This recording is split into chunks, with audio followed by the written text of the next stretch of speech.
प्रायोजक है दगरू सेठ jewellers, GM road near radio station. Darbhanga हवाई अड्डे के पास बन रहे बड़े बड़े भवन को लेकर एयरफोर्स कमांडेंट ने जिलाधिकारी को लिखा पत्र, रोक लगाने सहित जांच करने की कही बात। दरभंगा एयरफोर्स के कमांडेंट ने जिलाधिकारी को एक पत्र लिखा है, जिसमें उन्होंने कहा कि हवाई अड्डे के साथ ही एयरफोर्स के आसपास बन रहे बड़े बड़े भवन को रोकने तथा उसकी जाँच करने की बात कही। साथ ही उन्होंने कहा कि इनको NOC कैसे प्राप्त हुआ और किस स्तर तक भवन बनाने हैं, उनकी भी जांच करने की बात कही। तो वहीं जिलाधिकारी राजीव रोशन ने भी मीडिया से बात की। उन्होंने कहा कि हवाई अड्डा का जो क्षेत्र है सो प्लानिंग एरिया के अंतर्गत आता है। वहां किस स्तर तक बिल्डिंग बननी है और क्या क्या होना है, इसके लिए भी बायलॉज है। उन्होंने कहा कि इससे संबंधित अधिकारियों एवं पदाधिकारियों को निर्देशित किया जा रहा है। साथ ही समय समय पर बैठक भी की जा रही है, ताकि किसी प्रकार की कोई कठिनाई सामने न आए और हवाई अड्डे पर हवाई यात्रा सुगम हो सके। दरभंगा वायुसेना का एक प्रमुख हवाई अड्डा है। बिहार में, नॉर्थ बिहार में ये अकेला हवाई अड्डा है जिसकी उड़ान पट्टी करीब 9000 फीट की है। यहाँ बड़े बड़े जहाज़ लैंड करते हैं और पिछले 3 सालों से यहाँ पे उड़ान स्कीम में कमर्शियल फ़्लाइट डेली 6 उड़ान विभिन्न हवाई जहाज़ ऑपरेटर्स ऑपरेट कर रहे हैं। मुझे इसके संदर्भ में 2 चीज़ कहना है। एक कि जो हवाई रूल के हिसाब से एयरबेस के चारों तरफ 100 मीटर तक कोई भी बिल्डिंग बनाना अनिवार्य नहीं है, मतलब निषेध है, और बिल्डिंग बनाने से पहले हमसे परमिशन उनको लेना पड़ेगा। दूसरा, उड़ान पट्टी के दोनों डायरेक्शन में जहाँ पे जहाज़ उतरता और टेक ऑफ करता है, उस डायरेक्शन में जो सीमित डिस्टेंस है वो और भी ज़्यादा है, करीब 6 किलोमीटर है। 3 किलोमीटर और 3.5 किलोमीटर, इसमें 6 मीटर के ऊपर कोई भी बिल्डिंग नहीं बन सकती है और कोई भी बिल्डिंग बनाने से पहले उसे हमसे परमिशन लेना पड़ेगा। अभी जो हालात हैं वो है जयनगर हाईवे की तरफ और जो क्योंटी गांव और दिल्ली मोड़ के बीच का जो एरिया है, वहाँ पे ज़मीन खरीदी गई है और लोगों ने उसमें 1 और 2 तल्ले मकान बना रखे हैं। उस मकान की हाइट जो है 6 मीटर से ऊपर होने के कारण हवाई जहाज़ जो उतरता है और कम दृष्टि के समय में जब रोशनी कम होती है और फॉग होता है, तो उस समय जहाज़ ज़मीन के पास होता है और उस समय अगर ऐसी बिल्डिंग बनेगी और बनते रहेंगी तो वो क्रैश कर सकता है।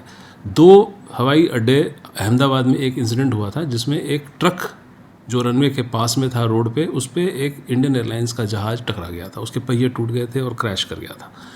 अभी इलाहाबाद के हाई कोर्ट ने ऑर्डर दिया था, इलाहाबाद हमारे प्रयागराज में, वहाँ पे एक फ्लाईओवर बन रही थी रनवे के एंड पे, उसको भी स्टॉप कर दिया गया, रोक दिया गया। तो मेरा जिला अधिकारियों से एक निवेदन है और मैंने बिहार सरकार को भी लिखा है कि ऐसी कोई भी बिल्डिंग को ना बनाने दिया जाए और बनाने से पहले उन्हें हमसे सहमति लेनी चाहिए, और सहमति के बाद अगर वो डिस्टेंस और हाइट के हिसाब से ठीक है तो हम मना नहीं करेंगे। लेकिन अगर वो हाइट ऊपर जाती है तो बाद में आगे के समय में जब यहाँ पे बड़ा हवाई अड्डा बन रहा है तो आगे के समय में जैसे पटना में बिल्डिंग्स बन चुकी हैं एयरपोर्ट के चारों तरफ और उससे लैंडिंग में प्रॉब्लम होती है, तो यहाँ पे भी यही परिस्थिति होगी। सर, जो बनी हुई है उसके लिए क्या कहना चाहेंगे? उसके लिए हमने जिला अधिकारियों को जुलाई, अगस्त और सितंबर के महीने में लिखा है। DM से भी बात हुई है और उन्होंने अपने अधिकारियों को बताया है। एक अधिकारी आए भी थे आज हमसे मिलने, एक हमने मीटिंग की थी, और इससे पहले भी 1 महीने पहले भी एक मीटिंग हुई थी जिसमें उन्होंने बोला है, आश्वस्त किया है कि हम इस बिल्डिंगों को तोड़वा देंगे जो बड़े हैं और आपसे परमिशन लेने के लिए उन्हें बाध्य करेंगे। तो मैं समझता हूँ कि 1-2 महीने में कुछ पॉजिटिव आउटकम होगा। देखिए, हमारे पास बहुत सारे एयरफील्ड हैं इस पूरे डायरेक्शन में, लेह लद्दाख से लेकर अरुणाचल तक, और ये हवाई अड्डा नेपाल बॉर्डर के पीछे है और ये थोड़ा सा फ्लड प्रोन एरिया है, तो इसलिए इस हवाई अड्डे को ज़्यादा यूज़ नहीं किया गया था। लेकिन अब इसमें तरक्की हो रही है और जैसे जैसे देश का सामर्थ्य बढ़ेगा तो यहाँ पे रात में या दिन में सभी प्रकार के हवाई जहाज़ अगर ज़रूरत पड़ी तो उड़ान भरेंगे। वर्तमान में जो हमारा एयरपोर्ट है वो आयोजना क्षेत्र के अंतर्गत है, प्लानिंग एरिया के अंतर्गत आता है और उसके लिए प्रावधान स्पष्ट हैं। एक सर्टेन डिस्टेंस तक जो भवनों की ऊंचाई है वो एक निर्धारित ऊंचाई से अधिक नहीं हो सकती है। इस संदर्भ में मेरे द्वारा वरीय पुलिस अधीक्षक सभी संबंधित थाने को और अनुमंडल पुलिस पदाधिकारी को भी निर्देश दिए गए हैं और बैठकों के माध्यम से लगातार उनको जागरूक किया जाता रहा है। हाल के दिनों में रेरा की भी बैठक आयोजित की गई थी, उसमें भी इस बिंदु पर चर्चा हुई है। जितने भी स्टेक होल्डर्स हैं उन्हें इस बारे में बताया गया है। जहाँ तक आयोजना क्षेत्र में बनने वाले बिल्डिंगों का सवाल है तो उसके लिए उन्हें भवन निर्माण के लिए परमिशन लेने की आवश्यकता होती है। वो आवेदन अनुमंडल पदाधिकारी के यहाँ करते हैं और वहाँ से उनको वो अनुमति दी जाती है।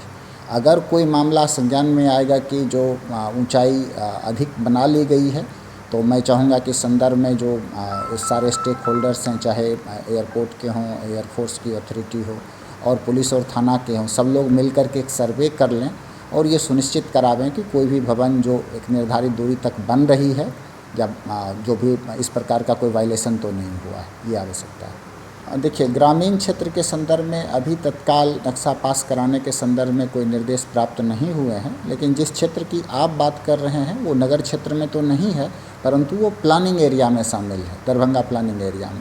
तो जो दरभंगा प्लानिंग एरिया का क्षेत्र है उसके लिए निर्देश प्राप्त हैं और उसमें अगर कोई भवन बन रहा है तो उन्हें अनुमंडल पदाधिकारी दरभंगा हैं उनके पास आवेदन दे करके उन्हें उसका नक्शा पास कराना आवश्यक है। धन्यवाद। एयरपोर्ट अथॉरिटी के माध्यम से जिला पदाधिकारी को सूचना दी गई कि कुछ वहाँ पे कंस्ट्रक्शन ऐसे हो रहे हैं जिनमें कि एयरपोर्ट अथॉरिटी से एनओसी प्राप्त नहीं किया गया, मानक के अनुरूप कंस्ट्रक्शन नहीं हो रहा है, जिससे कि परिचालन में उनको दिक्कत आ सकती है। तो डीएम सर के द्वारा हमें पत्र के माध्यम से ये दिया गया, सूचना दी गई है कि इनका जांच करा के नियमानुकूल कार्रवाई की जाए। आपको बता दें, क्योंकि एयरपोर्ट क्षेत्र जो है नगर निगम के क्षेत्र से बाहर है, परंतु वो प्लानिंग एरिया में आता है। प्लानिंग एरिया के सीईओ भी हम ही हैं।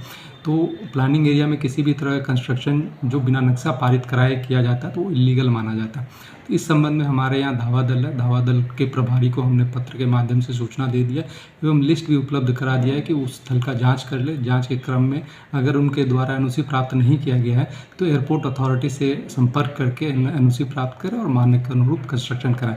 और आगे से किसी भी तरह का कंस्ट्रक्शन हो तो वो बिल्डिंग बायलॉज के अनुरूप हो और एयरपोर्ट अथॉरिटी से एनओसी प्राप्त करने के उपरांत ही हो।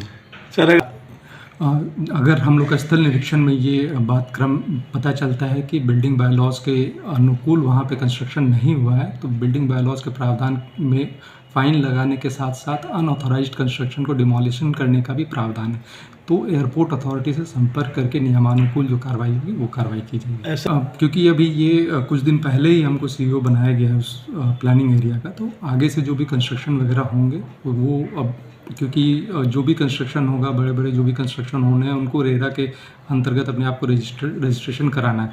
तो रेरा को भी जब तक हमारे यहाँ से नक्शा पारित नहीं होता है तब तक उनको रजिस्टर्ड नहीं करना है। तो हम रेरा को भी पत्र लिखेंगे एवं साथ ही साथ रजिस्ट्री डिपार्टमेंट को भी पत्र वगैरह लिख देंगे कि जो भी कंस्ट्रक्शन हो बिल्डिंग बायलॉज के अनुरूप होने के उपरांत ही जो है आगे की कार्रवाई हो।